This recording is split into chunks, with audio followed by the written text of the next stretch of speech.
RJ Barrett looked like a budding star with the Raptors. In 32 games with his hometown team, RJ put up career highs across the board. He finished averaging 22 points, 6 rebounds, 4 assists while shooting 55% from the field, 39% from 3, and 63% at the free throw line, or 61% true shooting. What drove this increase in production across the board, and can he keep it up next season?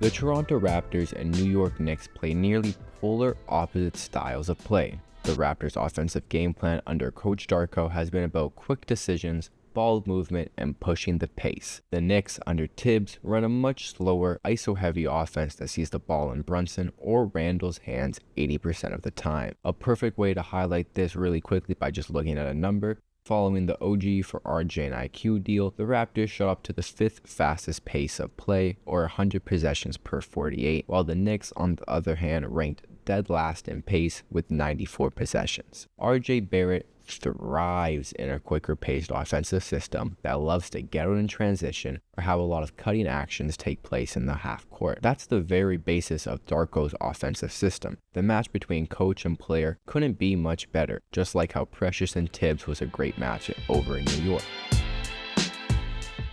Barrett in transition is really an almost unstoppable force, using his strength to bully his way to the rim and finish through contact, and he has the athleticism to detonate on smaller defenders, especially when he has a runway. In Toronto, we saw him attempt 5 lobs and convert on 4 of them. In New York, he didn't even attempt a single one, never getting a chance to. In the half court, Barrett's great off-ball movement shines even brighter with the Raptors than it did with the Knicks. RJ does a great job of relocating to open spots along the three-point line and always making himself available for a kick-out pass on a drive or as a release valve on someone's post-up in the paint. Barrett uses that knack for getting open to also cut into open driving lanes and finish plays around the rim, which is one of the biggest differences in his game in Toronto compared to Knicks. Once again, both of these things are at the base of what Darko wants his .5 offense to be. Barrett's strengths have fully been highlighted with the Raptors, and it's one of the driving forces behind his increased level of play. Barrett has also done a great job of cutting bad shots from his diet. After getting to Toronto, in New York, Barrett would drive into the paint, get walled off by a big, and then force a not pretty turnaround fadeaway jumper. This shot wasn't efficient, especially if he got pushed further out from the restricted area. In Toronto, he rarely took this shot and only did when he absolutely had to. In Toronto, the interior spacing is much better, especially when Kelly Olynyk's on the floor. Even with Jakob Poeltl, who is a non-shooter, he has a silky smooth touch from 3 to 16 feet and shoots 50% in those ranges, and that forces the big to step out of the paint more than Isaiah Hartenstein or Mitchell Robinson did in New York. This extra little bit of room, plus the increased transition chances and free-flowing style of offense, has helped turn Barrett into one of the best finishers at the rim in the entire league. Barrett shot 73% from 0 to 3 feet with the Raptors, which is up from the 62% he was shooting with the Knicks. 73% is higher than most centers shoot at the rim, including both of Isaiah Hartenstein and Mitchell Robinson, who get a primary source of their offense fed to them with dunks or offensive putbacks. RJ has always been a very strong player, but with the Raptors, thanks to the more spacing in the paint, that strength is being flexed even harder. And when Barrett does have to deal with the 2 defenders in the paint, most of the time that's happening in transition, it's a wing and a guard, or 2 guards or 2 wings, and that's really not that big of a problem for Barrett. Barrett hasn't just increased his efficiency from inside the arc, he is shooting an amazing 39% on 4 attempts from 3 with Raptors, which is an increase from 33% with the Knicks. This increased shooting might appear somewhat fluky. I mean, RJ did shoot 40% from 3 his second year and then never reached above 36% till his time with the Raptors this season. And there is a lot of variance with 3-point shooting. Barrett's shooting with the Raptors, however, isn't that much different than his shooting with the Knicks when you look at the shots he's making and the shots he's missing with both squads. RJ with the Knicks took 133s. I was able to watch 129 of those. Of those 129 that I watched, 95 were open and 34 were contested.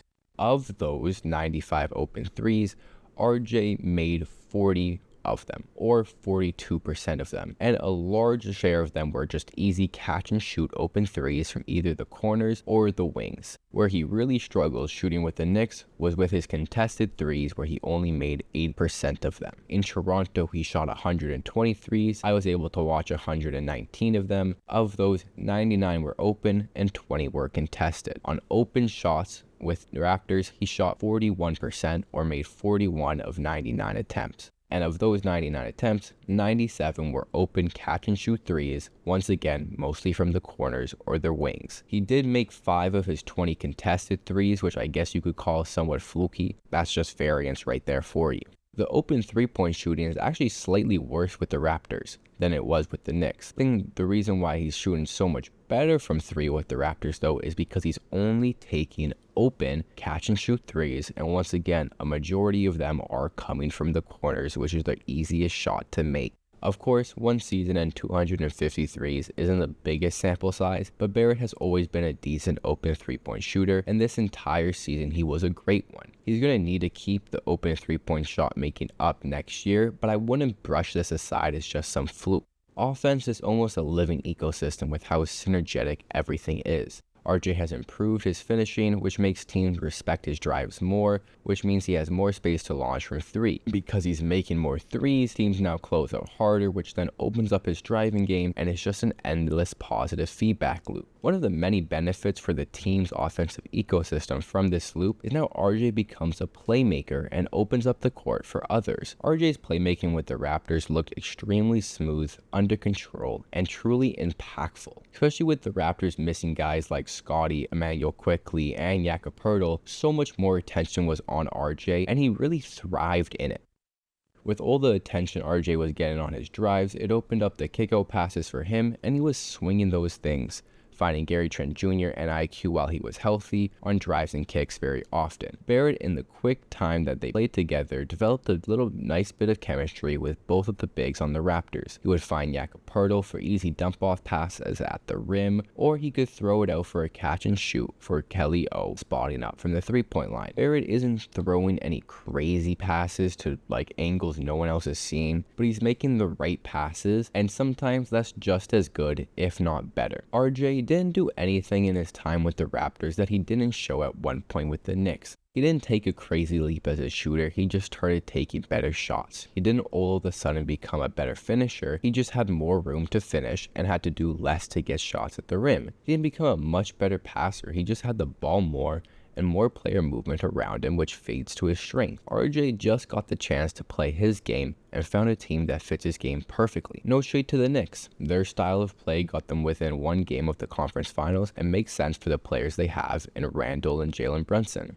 Another reason why I think it was so hard for RJ to succeed in New York is when you just have 3 left-handed players, all of those guys want to operate from the right side of the court so they can go diagonally and get to their left with their defender on their hip. When you have 3 players all wanting to do that, it either forces one guy to go stand on the left side of the court where now he's not as comfortable, or the strong side of the ball is just always overloaded with 3 defenders, and it makes it harder for everyone. And a little side note, RJ and Scottie has already developed a pretty nice game that's being shown, especially in transition. Scottie loves being able to find guys in transition who are looking to cut, looking to get all the way across court for the rim, or getting away all the way across court to the rim, and that's what RJ always is trying to do, no matter if it's a make or a miss. I think those guys are going to be able to develop a very nice chemistry together, with RJ taking more of a scoring load off of Scottie so he can be more of the playmaker that he naturally is. As always, thank you for watching and have a good day.